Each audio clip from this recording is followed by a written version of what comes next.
49 అంటే సంతానం, 49 అంటే సంతోషం. పెళ్లైన 2 గంటలకే పెళ్లి కూతుర్ని వద్దన్న వరుడు, కట్నం ఇవ్వలేదని వివాహ వేదిక నుంచి కుటుంబంతో జంప్, అత్తమామలపై అలిగి మండపంలో పరువు తీసిన వైనం. ఉత్తరప్రదేశ్లోని ఆగ్రాలో దారుణం జరిగింది. కట్నం కింద కారు ఇవ్వలేదని పెళ్లైన 2 గంటలకే నవవధువుకు ట్రిపుల్ తలాక్ చెప్పేశాడు ఓ యువకుడు. ఆగ్రాలోని ఫతేహాబాద్కు చెందిన కమ్రాన్ వాసి తన 2 చెల్లెళ్లకు డాలీ, గౌరీలకు ఒకే రోజు నిఖా జరిపించాడు. వివాహం అనంతరం గౌరీని ఆమె అత్తారింటి వారు తీసుకువెళ్లారు.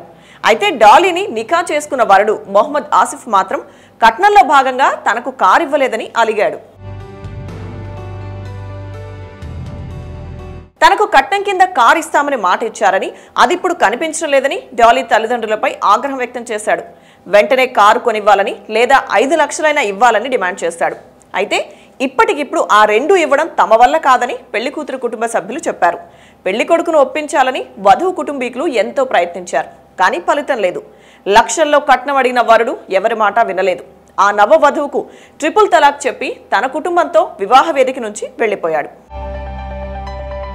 దీంతో వధువు కుటుంబీకులు తీవ్ర మనస్తాపానికి గురయ్యారు. పెళ్లి కూతురు సోదరుడు కమ్రాన్ వాసి ఇచ్చిన ఫిర్యాదు ఆధారంగా ఆసిఫ్తో పాటు మరో 6గురిపై పోలీసులు కేసు నమోదు చేశారు.